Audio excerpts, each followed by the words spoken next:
Good afternoon. Our speaker today is Carlo Giocoli from the INAF Observatory in Bologna. Carlo got his PhD in 2008 in Padova under the supervision of Bepi Tormen and Ravi Sheth. He also had 1 year postdoc at the INAF Observatory in Padova. Then he got several postdocs from 2008 to 2010 in Heidelberg, working in Matthias Bartelmann's group, then again at the INAF Observatory in Bologna, then in Ferrara, then in Marseille. Since 2019, he was a junior assistant professor in Bologna. And since 2020, he has become permanent researcher at the INAF Observatory in Bologna. He's an expert of lensing simulation, halo modeling. He's a member of the Euclid consortium. And today he's going to tell us about simulations of weak lensing for Euclid. Please, Carlo. Thank you so much, Franco. Good afternoon, everybody. So I will present you some interesting activities that is going on within the Euclid collaboration that involve several people within the Observatory of Bologna and university. So basically, let me thank all these people that are helping me and joining the effort of many fields, which goes from gravitational lensing to galaxy cluster detection, redshift evolution of galaxies. So there's a variety of observable that we are constructing within light simulation, cosmological simulation, that are interests of large variety of group. And actually, as this kind of activities takes place also within the Euclid Collaboration Theory Science Working Group, with the help of experts like Marco Baldi and Fabio Finelli, that recently become also science working group leads within the collaboration. So I want to give you basically a scientific background of this talk in the first slides. I will present the tool that I and my collaborators have developed to construct projected observables from numerical simulations.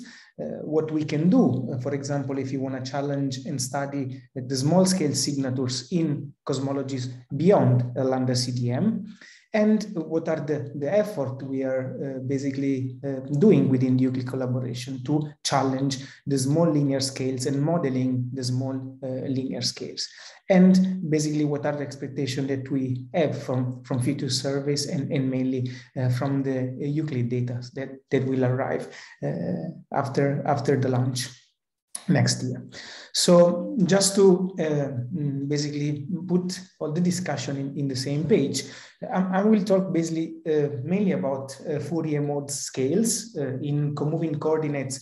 When I talk about K, which is in unit of h inverse h over megaparsec. So basically, and when I talk about angular scale, I will talk about angular modes L, which is in unit of 1 over radians.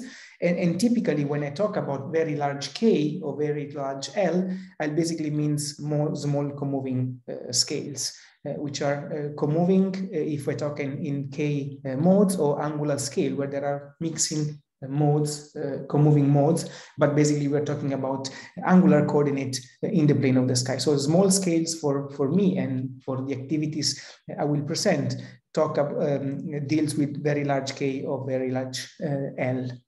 Carlo, sorry, they asked me, do you still mean to show the first slide or not? No, I think I'm already at the fourth slide. No, we still keep seeing the first one. Oh, sorry about this. Okay, so basically I stop and I reshare again. I'm very sorry about it. I wasn't sure. Yeah. Okay, maybe I shared the desktop and now what do you see? Yes, now we see. Yeah. Okay, sorry. Yeah. So basically, I gave a general introduction about thanking all these people that are interested in large variety of observables that we can construct from cosmological simulations.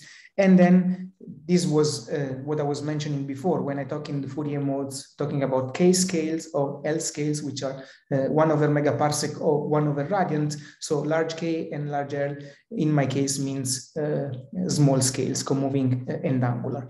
So what is basically weak gravitational lensing? So I can give you a general overview about this, but basically I think most of you know. So the gravitational lensing effect, weak gravitational lensing manifests on small modification of the shape of background galaxies when light travels through the cosmic distances and reach the observables. And typically when there is projected matter density distribution along the line of sight, the intrinsic shape of galaxies that in this case we painted as circles, they are modified. No, they are modified according to projected matter density distribution and the light path that they follow through the source and the observable in that case.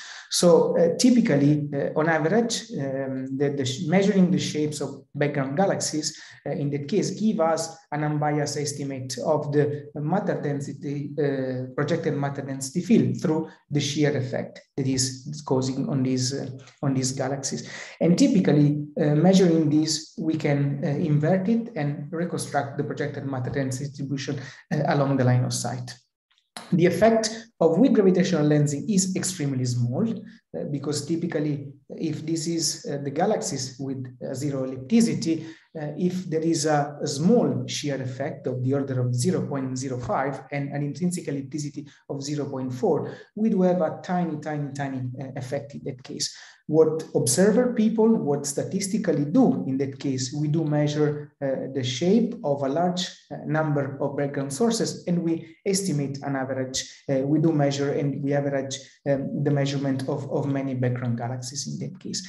This represents a primary cosmological tool for a large variety of wide field surveys, and particularly is very important because depends on the projected matter density distribution along the line of sight, does not rely on any assumption on the dynamical state of this matter that is causing the gravitational lensing effect, is sensitive on very large scales to the linear perturbation, so linear matter power spectrum. So when we talk about small k or small L in that case, which is the large scales, and on very small scales, so depend on the clustering of matter. So how the small scales systems collapse, what is the baryon content of the various small dark matter halos.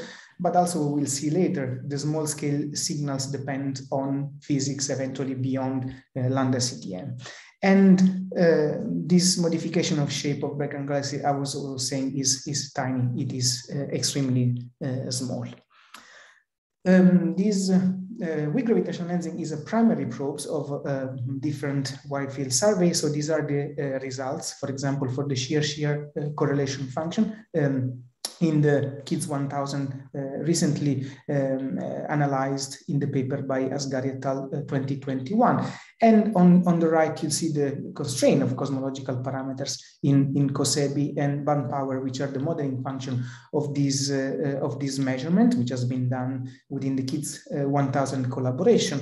But if you go, for example, in the Fourier mode in scale Ls, you can talk about the convergence power spectrum or the CLs.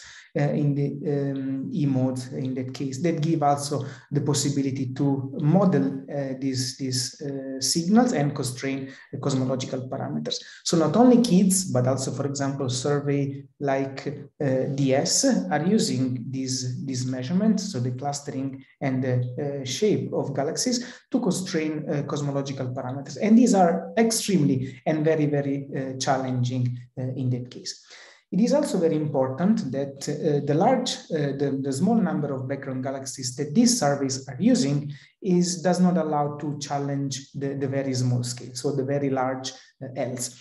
These are the expectation that we have, for example, from a survey like Euclid, which is expected to sample 15,000 square degrees of the sky, so most of the extragalactic skies, and collect information for a large number of background galaxies, which is of the order of 30 galaxies per square minute. This will allow us to reduce the constraint on cosmological parameters, which means increase the figure of merit. Have a large number of background sources also at high redshift will give us the possibility to trace the growth of structure and to give eventual signature of new physics if there are tension with the lambda CDM scenario.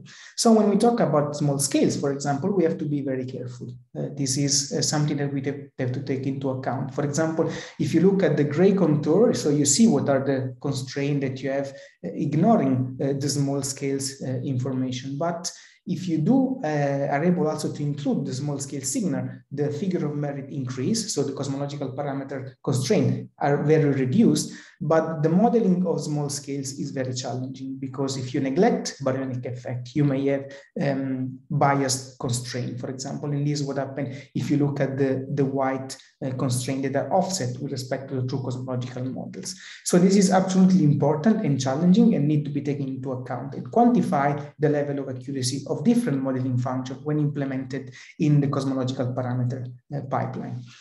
This is an example that has been done within the Euclid collaboration, for example, constructing the data vector for weak lensing observable. So we're talking about CLs, and the smallest scale you're probing on the right, you see a reduction of the cosmological constraints size, so the 1 sigma contour shrink, but there is a large bias if you use, for example, a different modeling function that account for the baryonic effect. So the data sets are being constructed, for example, from Planck, combining Planck and Euclid with lensing with no baryonic effect. And you see that if you model this with a model that does not account baryon effect, you see that the constraints are centered with respect to the true value. But if you use a different modeling function for the baryonic effect, which are the various yellow, blue, and magenta contour, you do have an offset of the parameters. So challenging small scales is extremely important, and the modeling function need to be accurately tailored with respect to the data sets that you're analyzing in that case. So what we are doing within Euclid, for example, is joining effect of a large group of people within the Interscience Task Force, which is the IST nonlinear task force that myself, Martin Croce, and Alkistis Porsidio we are leading.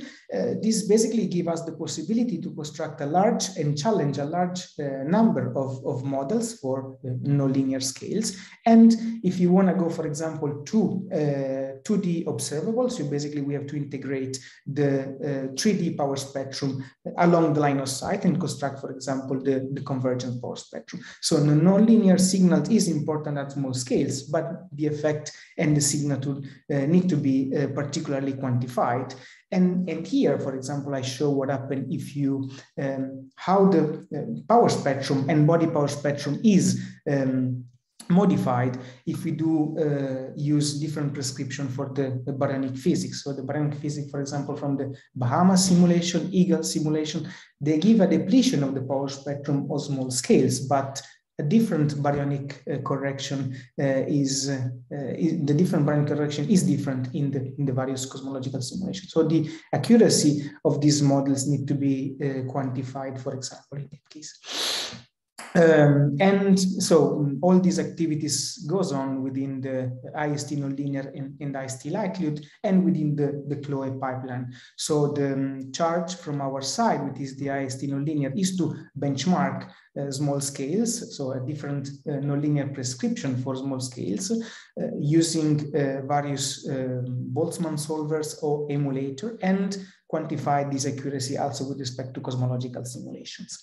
So cosmological simulation means to construct two-dimensional observables. And so we do this, for example, building up light cones from numerical and cosmological simulation. So we have developed with Bologna these tools, which is called MapSim, which slice and put together various boxes from cosmological runs, one after the other, building up past light cones of the projected matter density distribution along the line of sight.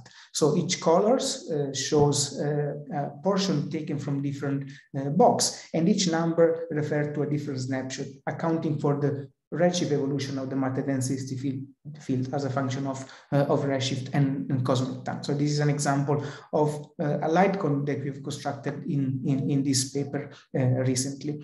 And so what the code does takes mass slabs, mass pieces from different snapshots and pile one after the other. So in that case, these are surface mass density distribution at 5 different redshifts taken from portion of snapshot, and you can perform full ray tracing simulation in that case and construct the effective convergence density field and also the shear fields, performing the lensing derivative and integrals, accounting, and constructing observables on background galaxies in that case.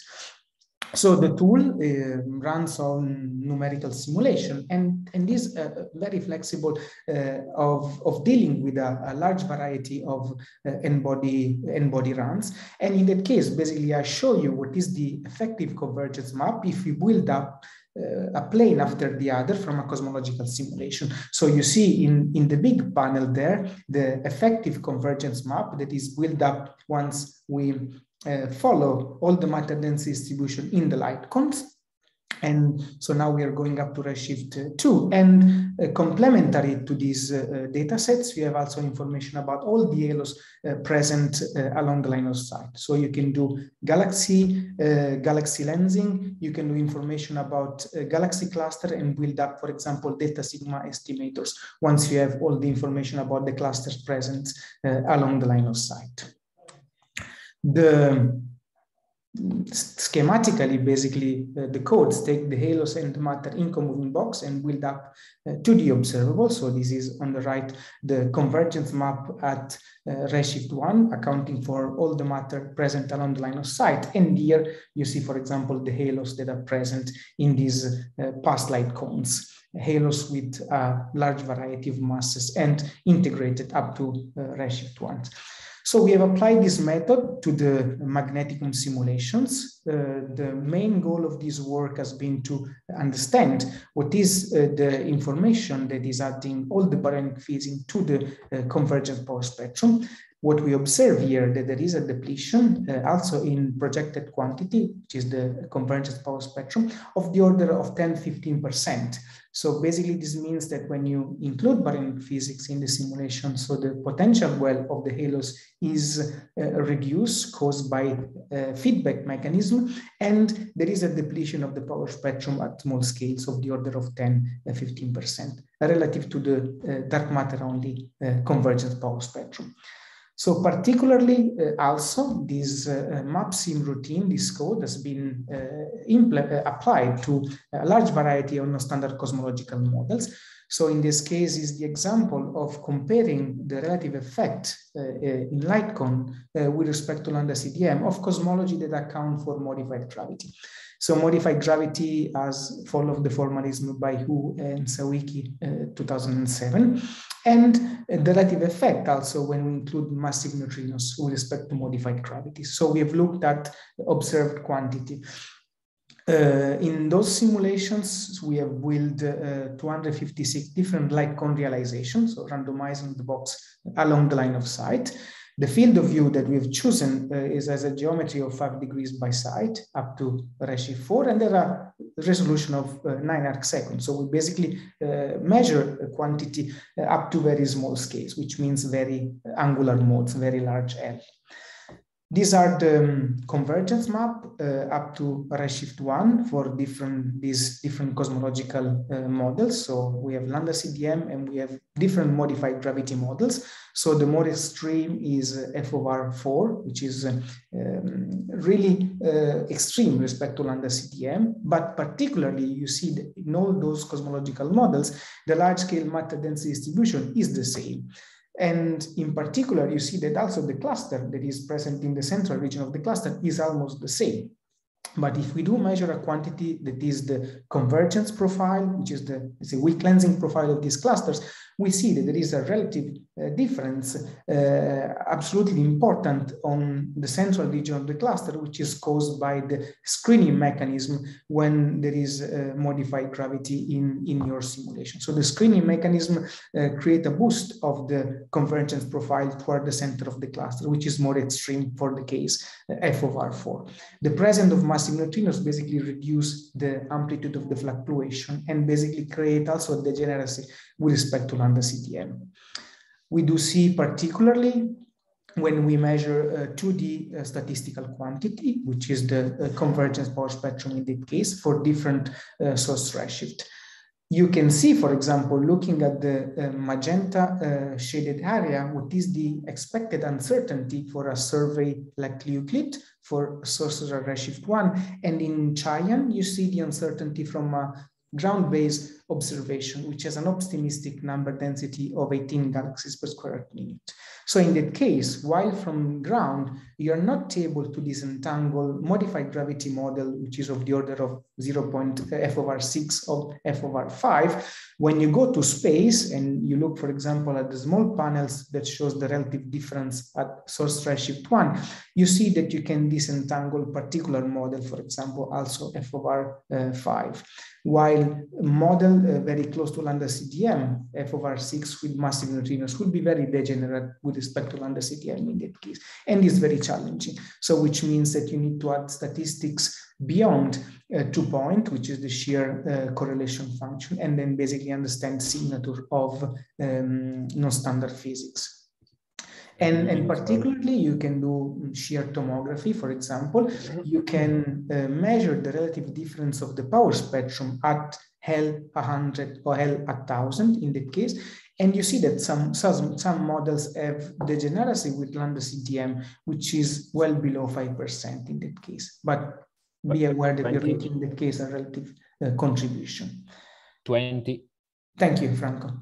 So, as I was mentioning before, the two main cosmological probes of future survey like Euclid will be at the 2-point level, which means spectroscopic correlation function for the spectroscopic sample of galaxies and photometric correlation function for what regard the galaxies that we observe in the photometric band.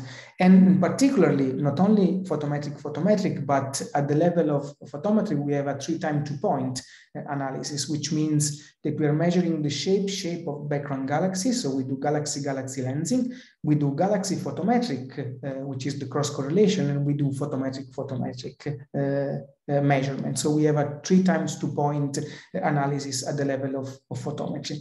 So a 2-point correlation function gives us a statistics, which is the CLs, which is the convergence power spectrum, which is a modeling function, which is well known and can be solved, for example, using Boltzmann code like CAM, and can be modeled and do cosmological analysis. But most of the information that we can trace at small scales and we can degenerate model, we can disentangle model that are degenerate with respect to lambda CDM are when we go to high order statistics. So high order statistics means that we are doing a topological analysis of the projected Bethe density field and measuring, for example, the perimeters of the region at a given threshold of the signal to noise. We are measuring the area of the clumpy region as a function of signal to noise, and also we are dealing with counting peaks.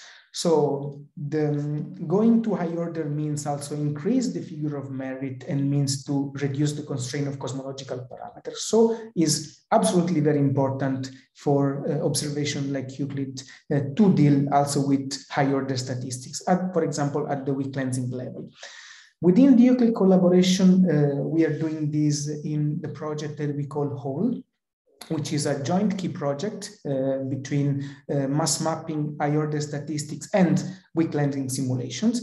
So there is a dedicated task force that is dealing with topological measurement of the 2D density field and understand what is the best high order statistic to disentangle cosmological parameters. So this is a very important task force that we have 3 papers within this key project, and the most important thing is to compare the various methods, measure, understand what is the correlation of this probe and the probes that we have a 2-point statistic level, and define, for example, the best metrics, high-order metric to characterize non-standard cosmological models. So together with Marco, we are working in this project in constructing weak lensing simulations, so light cone simulations of different cosmological models. So, and to build up high-order statistics, also emulator, to understand what is the constraint that you get from cosmological parameters. So we have run a large data set and constructed a data set of light cone simulations, and various people are applying to these simulations their moments to estimate cosmological parameters. And in that case, what I can show you that, so at the level of Fisher matrix, in that case, that when you go to high order, you have an increase of the figure of merit with respect to 2-point statistic in that case. So there's a tremendous improvement when you go to small scales, accounting also for the PDF of the projected density field filtered on a given scales. When you measure the map aperture at 3-point level in that case, or also, for example, when you're counting peaks. So the constraint is tremendously much smaller, accounting also for a higher order statistic term in the weak lensing field. I basically wrap up all the discussion that I've given in this talk in the sense that all these activities that is going on within Euclid and a large variety of key projects and work packages is to construct a data sets of light cone simulation. So projected density map and also galaxy catalog, which are present along the line of sight. Test new statistical tools to analyze data, for example, pattern recognition or neural network to disentangle cosmological models, also based on machine learning, and also be able to build up a self-consistent umbrella and tool to constrain cosmological analysis. And with this, I stop and I thank you. Okay. Thanks. So, other questions for our speaker? I'll start with one or two. So is there any simple relation between, oh my God, the sun in my eye. Is there any simple relation between AGN feedback or star formation feedback and the amount of depletion you get at high K? Or is it more complicated than that because it's all nonlinear galaxy formation stuff? So the thing is that, so actually what you can see from this plot on the right is that some extreme models that are, for example, the Illustris simulation, which is the magenta line, which is a very extreme mechanical mechanism for the feedback, which has been implemented in the simulation, basically create a much larger depletion for the power spectrum in that case.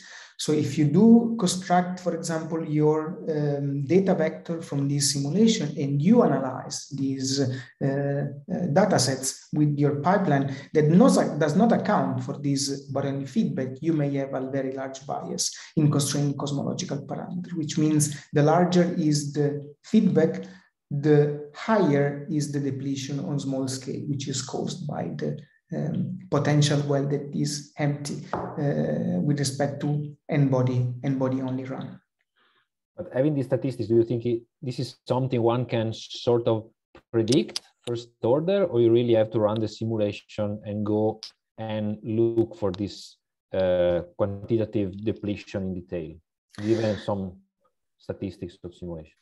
So the thing is that there are people that are building up emulators for baryonifying cosmological simulation. So we have within Euclid people like Auriel Schneider and Raul Angulo, which have a very flexible tool that is accounting for a given stellar halo mass relation and baryonic content of halos that can directly go to the power spectrum level and understand what is the depletion that is caused by these models at the small scales in that case. So, which means that if you have these tools, which is tailored on some simulation, you don't need to run a new simulation, but you can use this painting baryonic effect to construct directly the power spectrum or the CL. Okay, thanks. I see a raise hand by Scaramella, please. Hello. So I'm really glad to see this nice summary and also the fact that the statistics now is taking really the place in the whole game, because in our earlier finding, we found that indeed you can get much tighter constraints. However, and this is perhaps a little bit technical point, we are now finding that the supersample covariance is going backwards in the sense that it's giving, once you consider that effect, especially due to nonlinear scales, as you mentioned, the constraints are weaker than expected. Can you comment on that? Okay, so this is something that needs to be better understood. So are you talking about the, let's say, weak lensing supersample covariance, right? Right. I think, yeah. Okay, so I think the most important effect, so in this case, the cosmological analysis take into account the covariances which has been built from 972 light cone realization. So the covariance that we use in this analysis is a numerical covariance.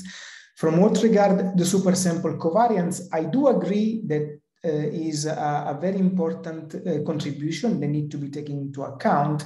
But looking at the recent paper by Robin Upon, I think the most important contribution for constraining cosmological parameter is the connected non-Gaussian. So supersample is important, but I think is important at the level of 30%. Of the order of 20-25% is the Gaussian contribution, but the most important contribution at 2-point level is given by the connected non-Gaussian. And I'm slightly more worried about the connected non-Gaussian term than the supersample covariance that we do know a little bit how to deal better. Okay, but you dislike this news as I do probably. The sense that we are getting worse constraints once you put that in the game. We are getting worse constraint if we neglect the supersample terms. Yes, that's true. But at the level of high order statistics, I think we are doing fine because the large data sets from which we build the covariance account also for supersample term. No, I agree, but was simply the sign of the correction that bothers me. Yeah. I think it's something that needs to be better investigated. And for example, within the IST nonlinear, we do have a dedicated task force that deals with covariance. So one of the next steps in 2022, if you have if I have to propose something that needs to be done, for example, in next 6 months of 2022, is to quantify in a very well way all the terms that enter in the 3 times 2 point covariance. Benchmark the various estimators, the various code that compute the various terms, and benchmark those at the level of accuracy with respect to dedicated simulations, I guess. This is something that need to be done in a roadmap of 6 months in the next 6 months, probably.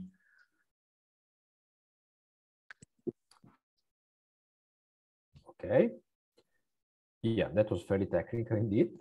It is very, very technical. No, it's okay. Are there more questions? Yeah. Franceschini, please.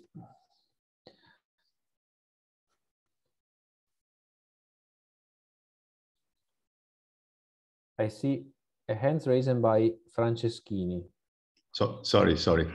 I was muted. Yeah, Carlo, you stressed the relevance of baryonic physics, in all the game, no? So bottom line question: how much do you think the results, for example, on the W parameters, will be model dependent on all that? Okay, so the parameter on W is actually particularly going to be model dependent. So, for example, if you look on the right panel and you're able to model your weak lensing signal up to optimistically 5,000, so you see that in the W not WA, which is actually this is WAH and this is W naught NS. So there is some degeneracy, for example, in that case that is of the order. So it's much larger than 3 sigma in that case, which means that if you don't take into account, let's say, the right baryonic physics models of the data sets that you're analyzing, you can be off of more than 3 sigma in that case, if you go up to 5,000. So if you go up to 1,500, the degeneracy, the bias is much smaller. So you're at the level of 1 sigma in that case. What we are thinking in that case is to use multi-wavelength calibrated, let's say, halo model prescription in that case to account for this effect when we analyze cosmological, when we analyze the data for cosmological analysis, or to define a scale cuts in comoving coordinate above which we are ignorant with respect to the baryonic physics models in that case. So the most conservative approach will be to do and perform a scale cuts. But this is really risky because the constraints will be much larger. Okay. It's a bit worrisome for me. Okay. We are definitely worried. So this is basically the work that we are doing within the IST nonlinear, which is quantifying these bias parameters in deriving cosmological models and quantifying what is the conservative scale cuts that doesn't give you such a very large bias. Okay. Excellent. Thank you.